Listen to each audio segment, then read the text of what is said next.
right of Justice Kennedy. Let me bring in Chris Matthews on the politics of this and that confirmation battle that now looms. And Chris, you've been all over our airwaves the last few hours calling on Democrats to fight this. Let me ask you, from a political standpoint, if you're Democrats sitting there with 49 votes in the Senate and you need to bring over at least one, probably a couple of Republicans to have a chance of knocking this off, what is the best argument or the best tactic that Democrats would have to pick off those Republicans? How about survival of the Democratic leadership? You know, in 2016, look what happened. Hillary Clinton, the establishment candidate, won. How did she win? The party helped her. They had debates during NFL games, any way to protect her from a serious onslaught from Bernie Sanders. Then they go ahead and they lose. They never even got a vote of Merrick Garland for the Supreme Court. And now we're talking about having a vote before, in the next 4 or 5 months, right before a midterm election on this, whoever Trump cooks up. I don't think the party leadership can survive this. How do you explain that you couldn't stop it when you have 49 senators and they just had 50?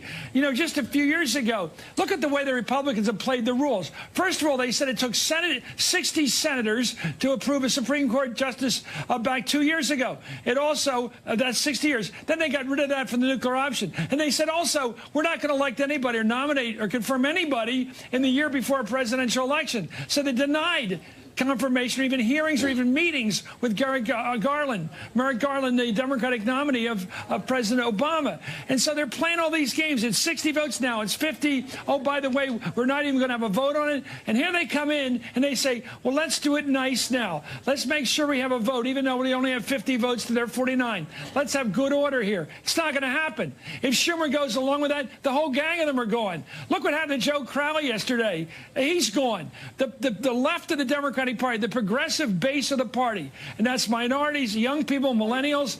It's also Hispanics, Latinos, African Americans. They're tired of losing. They're tired of losing. But Chris, I think what I'm trying to get to the bottom of with you is this: if every Democrat adopts the posture you're talking about, fights this, makes all the points you're making, and they stand together, they got 49 votes. They lose. So my question is, politically, what's the best strategy and the best tactic for a Democrat to get a Republican to flip on this? Okay, let's go this way. Let's do it this way. The day after Trump's nominee for the Supreme Court this time around, say in October, gets confirmed by the United States Senate by 1 vote.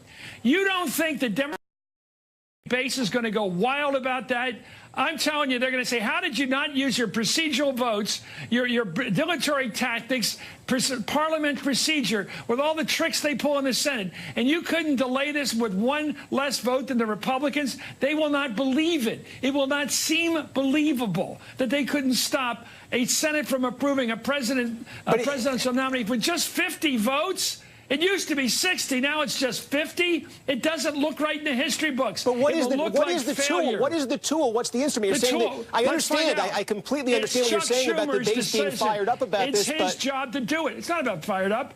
I'm telling you what the party's going to be fired up about. Sure, but if the party wants to pull out all stops, and you're saying they're not going to accept it, you don't have 50 votes, you can't beat this. I'm saying, what's the tool that they actually have? Let's talk about this in a couple of weeks, and we'll see who's right. All right? We'll see who's right. Chris, I'm trying to ask you what the tool is. That's all. What is the tool? Because the filibuster's gone. They will find a way to do it. Okay. There are ways to slow down votes. There are ways to prevent a modest majority of 50 to 49 from getting its way. They will find that way, or they will fail. And if they fail, they will lose their leadership. The party will not accept failure on this front. They've not allowed somebody to come into the Supreme Court for 30 years. For 30 years, because they won by 1 vote. It's not going to be acceptable. And by the way, to answer another question, I don't think Susan Collins is going to vote for somebody to the right of Anthony Kennedy. I'm not sure Murkowski will. I think you'll find some others out there. Well, there you go. That's what I was asking you. That's what I was asking you. There we go. I was asking where's the Republican opposition going to come from? That's not the only way. That's what I was trying to get to there. Let me bring Tom Goldstein back in on that. No, that's not the only way. You're wrong. There are other ways to do this if you're in the minority. The minority can stop things. There's so many ways to stop. How about some really? Well, we'll see. We'll see how they do it. Tom Goldstein, are you aware of a mechanism or a procedure that Democrats could invoke to short of 50 votes? No, and it's not even going to be that close, unfortunately, for Democrats. The real issue is this. Democrats are going to have to vote, because there's no procedural way to stop it, before the midterm election.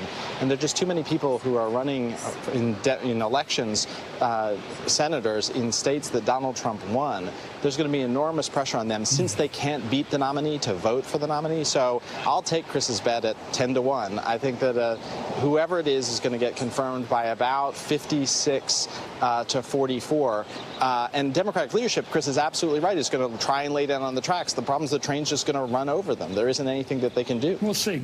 Okay, we'll see. We'll take a closer look a little bit later in the show. What I'll you just preview said, it now. sir, it's not acceptable politically to the Democratic base. It's not acceptable to accept this as a fait accompli, which you just did. You can't just say there'll probably be Republicans or even some Democrats like Heitkamp and Manchin are going to vote for this nominee. If you take that complacency and acceptance of the force of this history, in other words, for the next 3 decades or more, we're going to be run by a 5-4 right-wing court, and just accept that. Okay, Chris, channeling, I think, clearly the passions of the Democratic base here. We're going to measure it up against the reality of the math in the Senate here in a little bit. You lay down, if you lay down like the experts are saying, and lay down and accept this as history that can't be stopped, you're going to see a political party in serious implosion. You watch. Got it. Chris Matthews, Tom Goldstein, thank you both for